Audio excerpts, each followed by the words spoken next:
स्वागत है आप सबका हमारे खास कार्यक्रम तरकश में। और आज हमारे साथ हैं खास मेहमान आरजेडी नेता रघुवंश बाबू। रघुवंश जी, स्वागत है आपका। जिस तरीके से चुनाव प्रचार शुरू हुआ था और जो अब हालात हैं, उसके लिहाज से किस तरह की उम्मीद आपको दिखती है अपने गठबंधन को लेकर?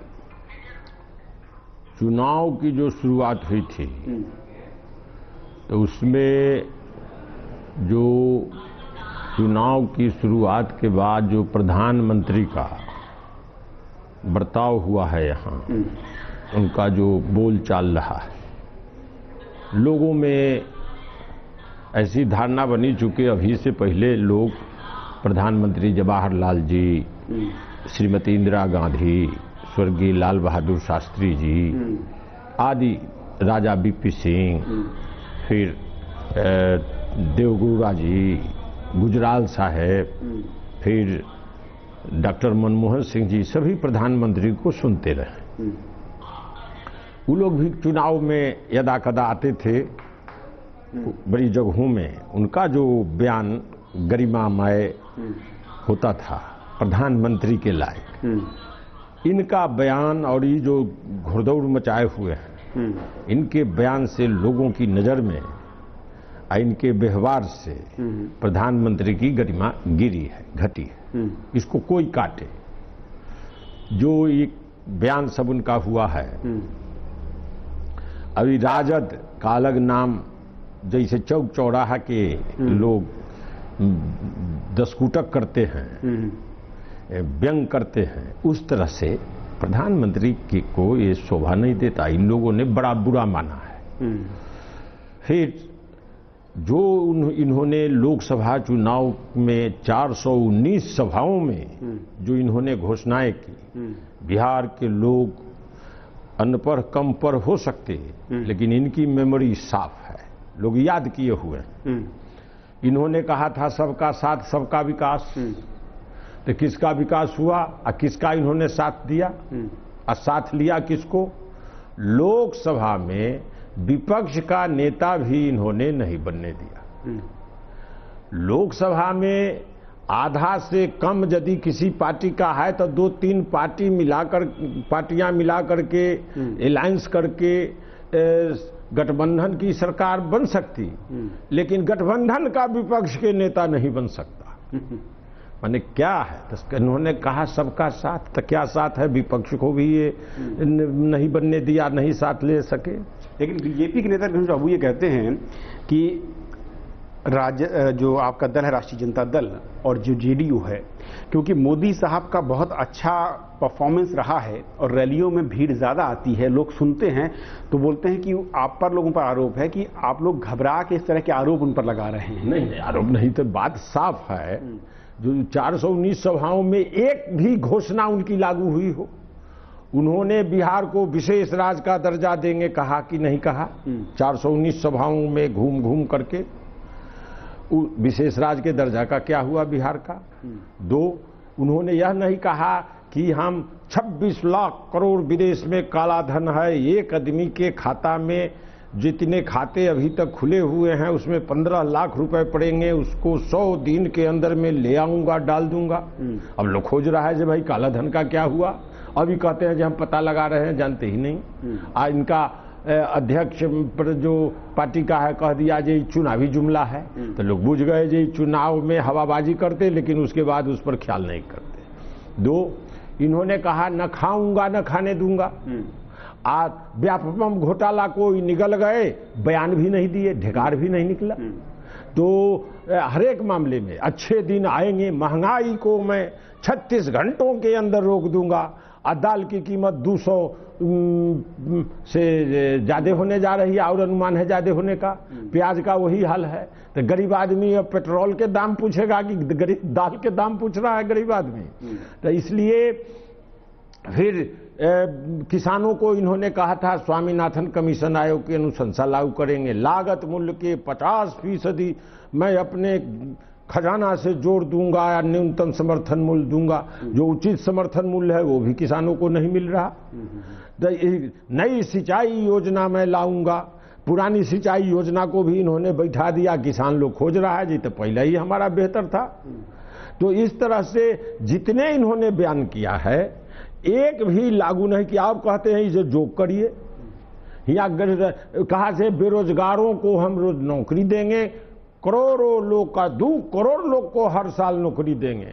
और जैसे ही भारत सरकार में ये शपथ लिए, कल होने के बाद नियुक्तियां बंद। अब तो दरखास्त भी नहीं दे सकता नौजवान गरीब आदमी जो पढ़ा लिखा है, BA, BCom, MBA, जो मैनेजमेंट आदि कोर्स किए हुए हैं, सभी लोग परेशान हैं। पढ़े लिखे, कम पढ़े लिखे, आधे पढ़े लिखे, ज्यादा पढ़े लिखे, जितने बेरोजगार हैं सब का खोज रहे हैं अब नौकरी कहाँ हमारी है। लेकिन बीजेपी के मैं नेताओं के बयानों को रघुवंश बाबू देख रहा था, प्रधानमंत्री मोदी हों, अमित शाह हों, या बीजेपी के दूसरे मंत्री हों, बिहार के नेता फिर केंद्रीय मंत्री, उनका सीधा आरोप आपकी पार्टी पर ये लगा रहे हैं वो लोग कि लालू यादव नीतीश कुमार के खिलाफ चुनाव लड़े और सत्ता के लालच में वो एक बार फिर से नीतीश के साथ खड़े हो गए हैं। कैसे आप जवाब देंगे उन्हें? सत्ता की लालच में तो वो दोनों बीजेपी वाले और जदयू एक साथ थे कि नहीं थे? और नीतीश कुमार को श्री सुशील मोदी PM मटेरियल कहते थे कि नहीं थे? कहते थे। अब खिलाफ में बोलने से नहीं सक रहे हैं। ये तो हुआ कि जब देखा गया कि इनकी जो हुकूमत बनी उसके बाद से RSS का एजेंडा लागू करने की योजना बन गई। इनके लोग कोई धारा 370 बोल रहे हैं, कोई कॉमन सिविल कोड बोल रहे हैं, कोई घर वापसी बोल रहे हैं, कोई लव जिहाद बोल रहे हैं।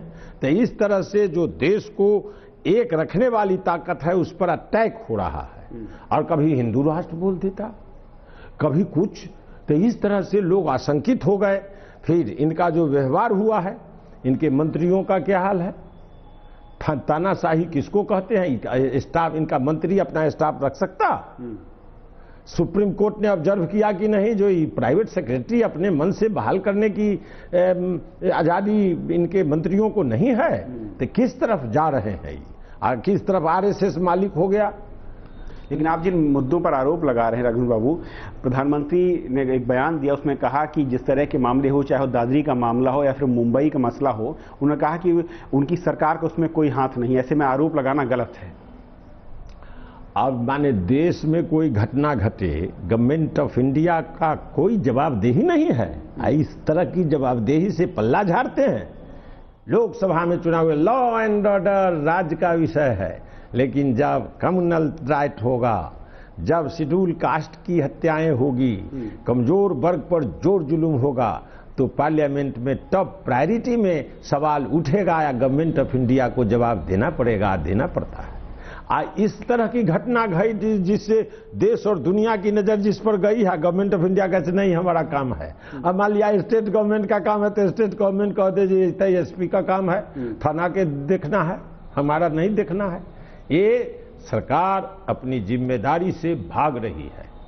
एक बात मैं पूछता हूं, सरकार को पावर है कि नहीं राज्य सरकार को बर्खास्त करें? काहे इनको अधिकार संविधान ने दिया है? धारा 356 क्यों है?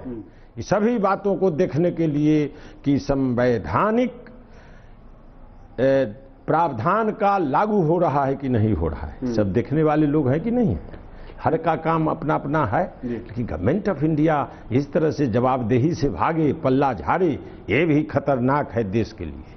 क्योंकि बीजेपी और उसके जो एलाइज हैं वो आपके गठबंधन पे आरोप लगा रहे हैं कि हम तो विकास के मुद्दे को बिहार में लाए थे, लेकिन आप लोगों ने जातिवाद को हवा दी है। जातिवाद के हवा के कोई हम देश दुनिया के पंच को मानने को तैयार हैं। चुनाव के समय में श्री मोहन भागवत ने यह कहा कि नहीं कहा कि आरक्षण पर हम पुनर्विचार करेंगे और समिति बैठाएंगे, समीक्षा करेंगे, और जातिगत आरक्षण सही नहीं है। एक बार नहीं दोहराया उन्होंने, सभी बयानों के बाद उन्होंने दोहराया है। और देश के लोग जानते हैं कि RSS मालिक है, बीजेपी तो मुखौटा है, तो इसीलिए जरूर खतरा है आरक्षण पर। तो जितने आरक्षणीय लोग हैं, अनुसूचित जाति, जनजाति, पिछड़ी जाति, सभी एक खड़ा हो गए से रे भाई आरक्षण पर हमारा खतरा है। जो बाबा साहेब अम्बेडकर साहब ने संविधान में प्रावधान किया, अनुसूचित जाति जनजाति को आरक्षण मिलेगा। और फिर भारत के संविधान की धारा 15 और धारा 16 के 4 में है कि सामाजिक और शैक्षणिक जो पिछड़े हैं उनका एडेक्वेट रिप्रेजेंटेशन सरकार में नहीं है, तो आरक्षण का प्रावधान है। इसका खतरा देख करके लोग एकजुट हो गए। तो एकजुट हो जाने से वो कहते हैं कि जातिवाद हो गया। वो कह रहे हैं कि आप लोगों ने खतरे को बढ़ाया, आपने डर दिखाया। वो करेंगे, हम बढ़ा दिए। हम जनता को सावधान सजग करेंगे कि नहीं करेंगे, हमारा कर्तव्य बनता है। हमारे लोग हैं, सजग हो जाइए कि इनका क्या डिजाइन है शासन का और ये लोग क्या इनके मन में है, क्या सोचते हैं। तो इसीलिए ये तो हमारा कर्तव्य बनता है जी, क्या बोल रहे हैं, क्या कर रहे हैं, इस पर जनता को सजग करना, बताना, जानकारी देना। लेकिन सवाल तो इन्होंने चुनाव के समय में इनको ये विचारधारा कहां से आ गई, क्यों आ गई? बीजेपी कहती है कि जब तक देश में जाति व्यवस्था है, आरक्षण को कोई छू पाएगा? बीजेपी कह रही है कि हमारे किसी नेता ने बयान नहीं दिया, एक सहयोगी संगठन ने दिया और हमने तुरंत सफाई भी दे दी। अब ये तकनीकी रूप से, लेकिन असलियत रूप में इनके आरएसएस के यहाँ इनके सभी मंत्री हाजिरी दिए हैं कि नहीं, हिसाब किताब बताया कि नहीं, जिसे मालिक को लोग देता है। ये नहीं जानती दुनिया, आई देश के लोग नहीं जानते। आप कहते जी आरएसएस एक अलग संगठन है, यही खतरनाक बात है। सब मंत्री इनके हाजिरी बजाए हैं वहां, उसके हुकुम पर चल रहे हैं। जैसे मालिक को लोग हिसाब देता वैसे ही हिसाब दिए हैं। आई कह दें कि आरएसएस का बोल का कोई मतलब नहीं। देश के लोग जान गया है कि आरएसएस मालिक है, ये लोग मुखौटा है। जिस तरीके से बिहार में मुद्दे उठाए जा रहे हैं रघुवंश बाबू, आप लंबे अरसे से रहे हैं और आपकी जो छवि रही है वो एक स्वच्छ राजनेता की रही है। जिस तरीके से शब्दावली का इस्तेमाल हो रहा है चुनाव में, जिस तरीके से हमले किए जा रहे हैं एक दूसरी पार्टियों पर, मैं कमोबेश सभी पार्टियों की बात कर रहा हूं, क्या महसूस करते हैं? क्या राजनीति का स्तर बहुत ज्यादा नीचे?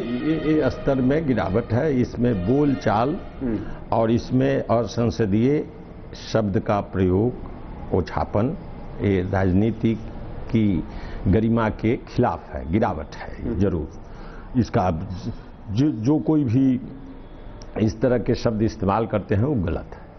ये कभी मर्यादा भंग नहीं होनी चाहिए इस सब तरह के बयानों में। ये मैं सहमत हूं और इसका बहुत लोगों ने सवाल इस पर उठाया है कि भाई इस तरह से, लेकिन शुरुआत कहां से हुई? आदमी प्रतिक्रिया स्वरूप कहीं कहीं असंसदीय शब्द भी बोल जाते हैं, लेकिन ये जो पार्टी इन पावर सत्ता में हैं, प्रधानमंत्री हैं, उनका क्या है? ये डीएनए में खराबी। कहा बिहार के चीफ मिनिस्टर को डीएनए में खराबी है। उस समय तो लोग नहीं जाना जो ये अंग्रेजी में गाली है। बिहार के लोग थोड़ा अंग्रेजी में कहा थे, बाद में उस समझा कि भाई तो गाली देकर चला गया। तो उसका परिणाम स्वरूप देखा आपने, स्वाभिमान रैली में जो जुटान हुआ, एक गरीब रैली का रिकॉर्ड था। लेकिन उस समय में झारखंड साथ था, अभी झारखंड अलग है। उस गरीब रैली के बराबर में लोगों का उभार पटना में, और देखा गया हाजीपुर, उधर बनेर, उधर फतुहा, चौतरफा भर गए लोगों ने इसको बुरा माना। इसलिए स्वाभिमान रैली, बिहार के लोगों का स्वाभिमान जगा कि नहीं भाई, ये प्रधानमंत्री इस तरह से बिहार के बीमारू राज, भिखमंगा राज, ये याचक कहेगा। हम याचक हैं कि हम हिस्सेदार हैं। ये हिंदुस्तान में के जॉन आईसीएस जॉन हुल्टन था चीफ सेक्रेटरी बिहार के, लिखा Bihar the heart of India, किताब लिखा है। इसको देखें नरेंद्र मोदी जी और उनके और जो लोग हैं थिंक टैंक वाले, पढ़ें Bihar the heart of India. यहां पर रघुवंश बाबू एक ब्रेक के लिए मैं रुकूंगा और छोटे से ब्रेक के उस पार कुछ और अहम सवाल होंगे, कुछ ऐसे आरोप जो दूसरी पार्टियां लगाती रही हैं, साथ ही बात होगी उन नीतियों की और विचारधारा की जिसको लेकर आवाज बुलंद हुई थी, लेकिन क्या वो बदल रही हैं? ब्रेक के उस पार।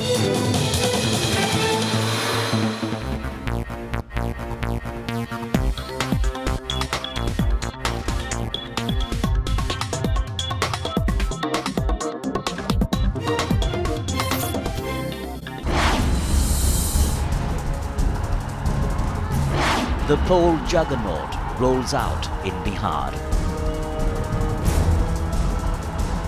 Modi's NDA takes on Nitish's Grand Alliance.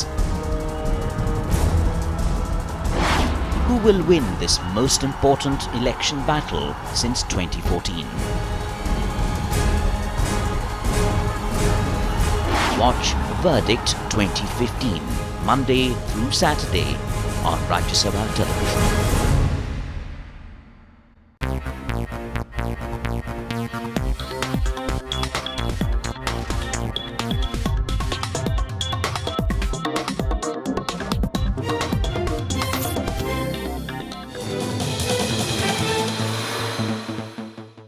तो ब्रेक के बाद आपका फिर से स्वागत है। आप देख रहे हैं हमारा खास कार्यक्रम तर्कश और आज हमारे खास मेहमान हैं आज नेता रघुवंश बाबू। रघुवंश जी, अब मैं आता हूं बिहार की नीति और रीत को लेकर।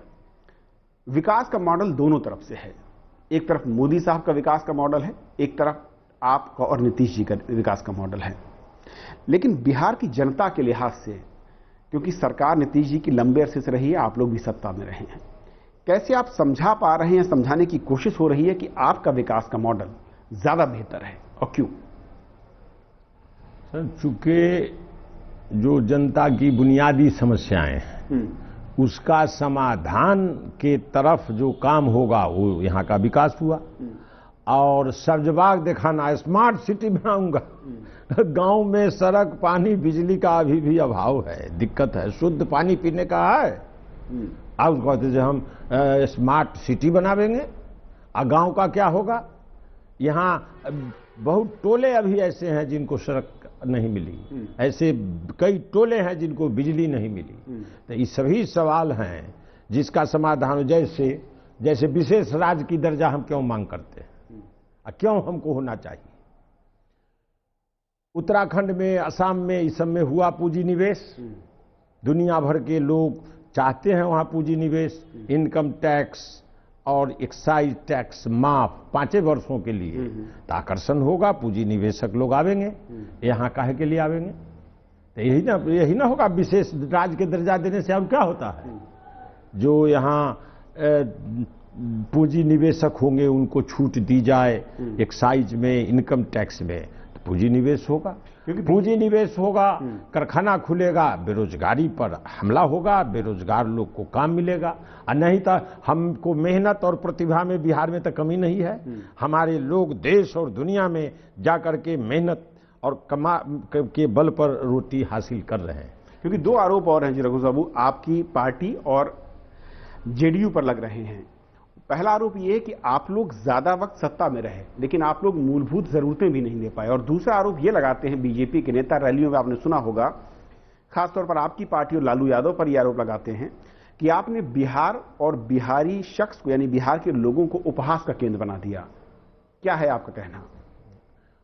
बिहार का समझ लिया जाए, पुराने जमाने में बिहार तीसरे स्थान पर था पर कैपिटा इनकम के हिसाब से। लेकिन प्रथम पंचवर्षीय, द्वितीय पंचवर्षीय योजना, चतुर्थ पंचवर्षीय योजना तक बिहार में lowest investment per capita investment हुआ इन इंडिया।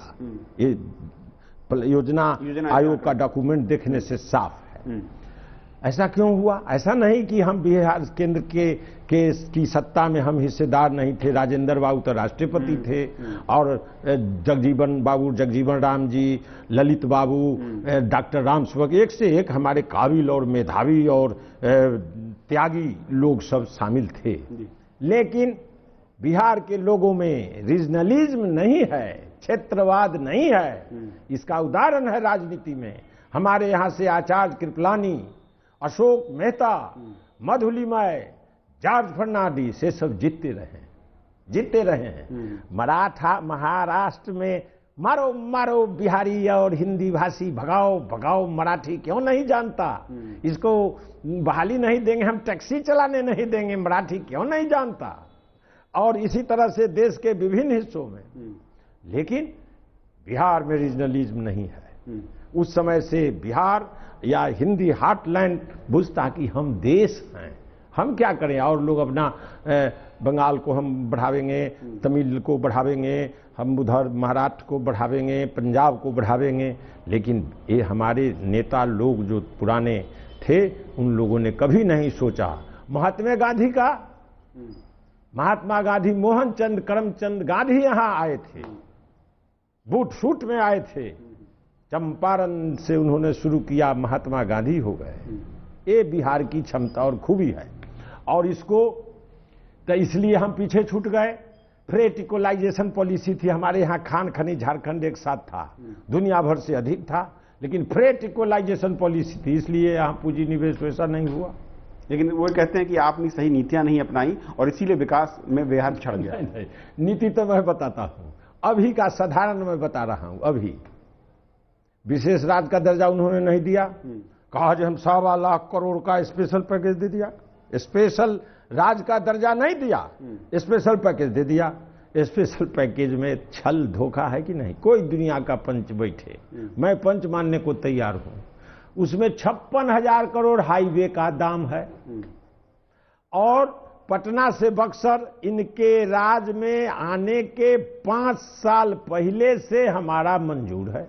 4 लेन की सड़क पटना से बक्सर, पटना से पूर्णिया, उस सब के दाम उसमें जोड़ दिए हैं।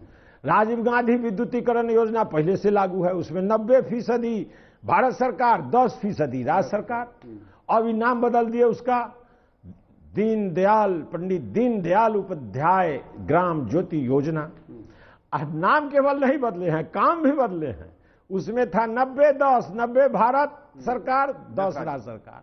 अब ये आधा याद, आधा बिहार सरकार, आधा भारत सरकार। उसमें जितना दाम लगेगा बिजलीकरण में, उस सबको पैकेज में जोड़ दिए। अब ये जितनी स्वीकृत योजनाएं, पहले से चालू योजनाएं, पुरानी योजनाएं हैं, सब के नाम बदल कर उसका दाम लिख कर कहते हैं 1.25 लाख करोड़ दिया, 1.25 लाख करोड़ दिया। हमारा बैकवर्ड रीजन ग्रांट फंड मिलता था 15 से 20 करोड़ हर साल, उसको इन्होंने बंद किया कि नहीं? कोई बतावे, भाजपा वाला से मैं पूछता हूं। स्पेशल ग्रांट हमको मिलता था 1000 से 4000 करोड़ तक, उसको इन्होंने बंद किया कि नहीं? हमको 2004 से 2014 तक 6 लाख यूनिट इंदिरा आवास हर साल मिल रहा था। ये जैसे ही आए 2,70,000 कर दिया। पंचायत पीछा जहां हमको 150-200 इंदिरा आवास आ रहा था, इसको घटाकर 5, 10, 8 पर ला दिया। फिर ग्रामीण सड़क योजना, प्रधानमंत्री ग्रामीण सड़क योजना 1 इंची इनके राज में मंजूर नहीं हुआ। अब पहले से जो मंजूर था उसका भी पैसा देना बंद कर दिया। ठेकेदार लोग भाग गया, सड़क निर्माण काम ठप है। लेकिन वो तो कहते हैं कि हम पैसा देना चाहते हैं, लेकिन राज्य सरकार लेती नहीं है। न पैसा तो केंद्र सरकार में मैं रहा हूं और मैं जानता हूं ये सब पेच और केंद्र सरकार की पॉलिसी और केंद्र सरकार की पॉलिसी दोनों मैं जानता हूं। तो इसलिए ये छल है कि भारत सरकार गार्जियन है, देश का विभिन्न राज्य पीछे कोई न छूटे, भारत सरकार को देखना है। क्या आपको लगता है रीजनल डिस्पैरिटी बढ़े नहीं तो रीजनल डिस्पैरिटी देश की एकता के लिए खतरा है कि नहीं? लोग मानते हैं कि नहीं? तो आप ये आरोप लगा रहे हैं कि केंद्र सरकार बिहार के साथ भेदभाव कर रही है? भेदभाव है, एकदम प्रकट रूप से भेदभाव है, प्रकट रूप से। हमारा कहां हिस्सा है? एक मैं मानता हूं, पंच मैं खोजता हूं। बिहार के गरीब मरीज एम्स में जाते, दिल्ली दर के ठोकर खाते, दिल्ली के एम्स में 60% मरीज बिहार के हैं, 60%, 40 में देश हैं। उसमें उत्तराखंड को एक एम्स, आबादी 85 लाख, छत्तीसगढ़ को एक एम्स, आबादी 2 करोड़, हमारी आबादी 11 करोड़, हमको भी एक एम्स। कौन पंच है? कौन क्राइटेरिया है? गवर्नमेंट ऑफ इंडिया इस तरह से बिना क्राइटेरिया के भेदभाव करके, पक्षपात करके गवर्नमेंट ऑफ इंडिया का काम है देश चलाने का और देश को एक रखने का? क्या पॉलिसी है? कोई बतावे, कोई पंच कहे जे वो 85 लाख वाले को एक एम्स, 11 करोड़ वाले को एक एम्स, फिर 2 करोड़ वाले को एक एम्स, 11 करोड़ वाले को एक एम्स। कौन पंच है? कौन हिसाब से किया कि नहीं हमको एम्स की नहीं जरूरत है, हमारा स्वास्थ्य का बुरा हाल है? लोग नहीं जानते, नहीं देखते कि 60% मरीज, अभी भी सर्वे हो कि एम्स में हमारे गरीब जाते, डॉक्टर बोलता 2016 के अप्रैल महीने में आइए, अब मरीज का आदमी हम लोग के यहाँ पहुंचे, बुझाता है मरीज 2-4 दिन 10 दिन का मेहमान है, मरेगा, और डॉक्टर बोला है 2016 में आइए। दर के ठोकर लोग खा रहे हैं। इसी तरह से पढ़ाई का मामला, हमारे लड़के से देश भर में चल रहा है कि नहीं, मेडिकल कॉलेज, इंजीनियरिंग कॉलेज और यूनिवर्सिटी बिहार के लड़के से चल रहा है कि नहीं? लोग सर्वे करावे, कैलकुलेशन करावे। लेकिन हमारे यहाँ सेंट्रल यूनिवर्सिटी में जद्दोजहद हुआ, एक सेंट्रल यूनिवर्सिटी दूंगा, एक दूंगा। राज्य सरकार कहे मोतिहारी में, भारत सरकार कहे गया में। हम कहा अरे भाई दोनों सरकारों को मानो और 2 गो दो, एगो उधर एगो उधर, वो भी अभी चालू नहीं हुआ है। सेंट्रल यूनिवर्सिटी हमको क्या को चाहिए? हमारे यहाँ क्या हाल है शिक्षा का? भारत सरकार ने क्या किया है? हर साल कटौती है कि नहीं पैसे की? वक्त की कमी है। एक आखिरी सवाल के साथ मैं खत्म करना चाहूंगा, आपका जवाब चाहूंगा। जिस तरीके के सपने दिखाए जा रहे हैं, दोनों गठबंधन अपनी अपनी बात कर रहे हैं, लेकिन जनता के बीच कुछ लोगों की राय यह भी है कि असल मुद्दों से ध्यान भटकाने के लिए कभी गाय, कभी कुछ, कभी मंदिर, कभी आरक्षण, कभी जाति, इनको हवा दी जा रही है। क्या गाय के हवा दे रहा है? गाय का राजनीतिकरण हो रहा है कि नहीं? और सबसे गाय इनके लिए गो हत्या, गो मांस इन्हीं का विषय है कि हम लोग का विषय है? हम लोग का विषय तो ये दादरी वाला में हत्या हो गई। देश दुनिया में हिंदुस्तान का क्या हाल है? लोग हिंदुस्तान को किस नजर से देखते? और उस घटना से क्या होगा? ये कहते जो हमको कोई मतलब नहीं है इससे, कहते हमको कोई मतलब नहीं। दुनिया वाला क्या सोचेगा? ये भाई देश का प्रधानमंत्री कहता है इस तरह की बड़ी घटना हो गई, कह रहा है कि प्रधानमंत्री कहा है कि हमको कोई जिम्मेदारी नहीं है, हमको कोई मतलब नहीं है उससे।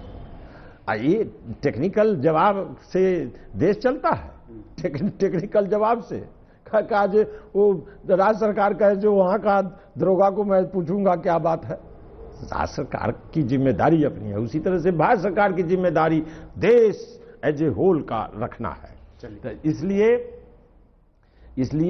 ये जो इशू है, मामला है, उसको गाय का कौन इशू है? गाय का गाय सबसे लाभदायक जानवर है देश के लिए। ऐसा छोटा उद्योग जिसमें वेस्टेज, एग्रीकल्चर वेस्टेज डालिए, मिल्क दुनिया का सर्वोत्तम भोजन, और खाद गोबर दुनिया का सर्वोत्तम खाद, उससे बाई प्रोडक्ट बाहर निकालिए। ये उपयोगी जानवर है, और उसको ही लोग राजनीतिकरण कर रहे हैं। गो हत्या, गो मांस, इस पर से इनका पर अभी जो फटकार लगाई इनका मुख्यमंत्री को, खट्टर साहब को, बाद में उन्होंने भी बयान अपना वापस लिया। लेकिन बात जब निकल जाती है तो प्रतिक्रिया उस पर होगी, उस पर चर्चाएं होगी। बाद में ना डांट फटकार होने से, लेकिन इनके मन में क्या बात है, ऐसे मनमा की बात लोग जान जाते हैं, उस पर रिएक्शन होने लगता। चलिए रघुवर जी, वक्त की कमी है, लेकिन बहुत बहुत शुक्रिया, आपने हमें वक्त दिया और तमाम मुद्दों पर साफ गोई के साथ आपने जवाब रखा। तो तर्कश के आज के हमारे इस खास कार्यक्रम में बस इतना ही। आप बने रहिए राज्यसभा टीवी के साथ। नमस्कार।